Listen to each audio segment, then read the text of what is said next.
নমস্কাৰ। মুখ্যমন্ত্ৰী হিমন্ত বিশ্ব শৰ্মা কিমান দুখত আছে সেই কথাষাৰ বুজিবলৈ আপুনি তেওঁৰ চেহেৰাত চালে নহ'ব। মুখ্যমন্ত্ৰী হিমন্ত বিশ্ব শৰ্মাই এইকেইদিন কৰি থকা মন্তব্যবিলাক ভালদৰে শুনিলে বুজি উঠিব। ফলাফল ঘোষণা হোৱাৰ পিছৰে পৰা মুখ্যমন্ত্ৰী হিমন্ত বিশ্ব শৰ্মাই নানান ধৰণে লাগবান নোহোৱা কথা কৈ ফুৰিছে।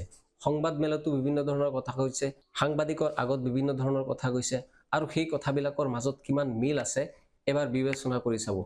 কেতিয়াবা যদি তেওঁ কৈছে যে মুখ্যমন্ত্ৰীয়ে যদি কেতিয়াবা কৈছে ৰকিবুল হুছেইন হিৰো হৈছে, ইমান লাখ ভোটত তেওঁ জয়ী হৈছে, গতিকে তেওঁ হিৰো, আৰু কেতিয়াবা কৈছে আকৌ ৰকিবুল হুছেইন জয়ী হোৱাটো জাতিৰ কাৰণে অশনি সংকেত।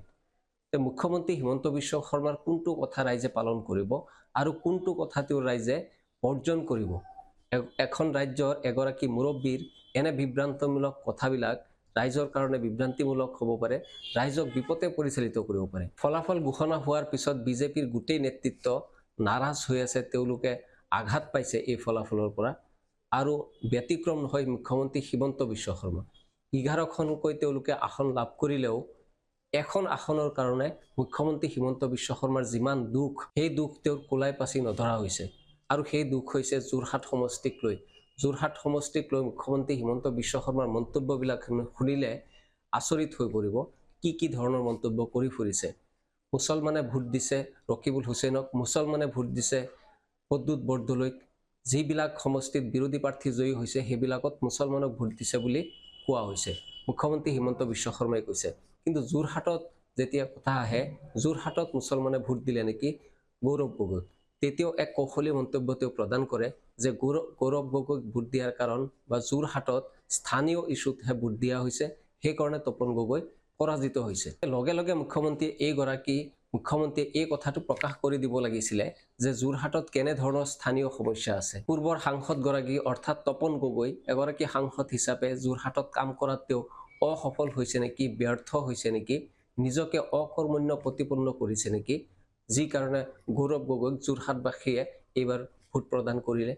এই কথাটো এগৰাকী ডাইনেমিক নেতা হিচাপে প্ৰকাশ কৰি দিব লাগিছিলে সংবাদ মাধ্যমৰ আগত। অকল এয়াই নহয়, অসমতে 3খন আসন বিৰোধী দলে লাভ কৰাৰ পিছত সেই আসন 3খন কেৱল মুছলমানৰ বাবে তেওঁলোকে লাভ কৰিছে বুলি মন্তব্য প্ৰকাশ কৰিলেও অৱশ্যে মুখ্যমন্ত্ৰী হিমন্ত বিশ্ব শৰ্মাই নাগালেণ্ড, মণিপুৰ আৰু মেঘালয়ৰ কথা ক'বলৈ গৈ তাতো এই ধৰণৰ ধৰ্মীয় মেৰুকৰণৰ মন্তব্য প্ৰকাশ কৰিছে, ধৰ্মীয় সাম্প্ৰদায়িক মন্তব্য প্ৰকাশ কৰিছে যে তাতো এক বিশেষ শ্ৰেণীৰ লোক বাস কৰে।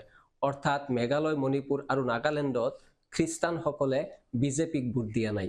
Meghalaya, Nagaland and Manipur, a particular religion openly went against our government in those states or openly done against the NDA, and that religion has tremendous followers in those states, so that has made the difference. যিদৰে মুছলমানে অসমত vote দিয়া নাই বিজেপিক হিমন্ত বিশ্ব শৰ্মাৰ মতে, সেইদৰে মেঘালয়তো ভোট দিয়া নাই, নাগালেণ্ডতো ভোট দিয়া নাই আৰু মণিপুৰতো ভোট দিয়া নাই।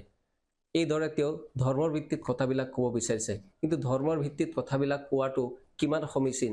ধৰ্মৰ ভিত্তিত তেওঁলোকে ৰাজনীতি কৰাৰ বাবেই উত্তৰ প্ৰদেশত ইমান ডাঙৰ তেওঁলোকে মুখ থেকেচা খালে, কিন্তু তেওঁলোকৰ লাজ নহ'ল, তেওঁলোকৰ ৰাজনৈতিকভাৱে তেওঁলোকৰ শিক্ষা নহ'ল। সাংসদ অজিত কুমাৰ ভূঞাই এটা সুন্দৰ মন্তব্য আজি প্ৰকাশ কৰিছে নিজৰ ৱালত। তেওঁ কৈছে যে ধৰ্মক ধৰ্মৰ ঠাইত ৰাখিব লাগে, ধৰ্মক লৈ বেপাৰ কৰিব নালাগে। কেন্দ্ৰত মোদীৰ শিক্ষা হৈ গৈছে, কিন্তু ৰাজ্যত মুখ্যমন্ত্ৰী হিমন্ত বিশ্ব শৰ্মাৰ শিক্ষা হোৱা নাই, হিমন্ত বিশ্ব শৰ্মা দিশাহীন হৈছে, এই মন্তব্য প্ৰকাশ কৰিছে সাংসদ অজিত কুমাৰ ভূঞাই।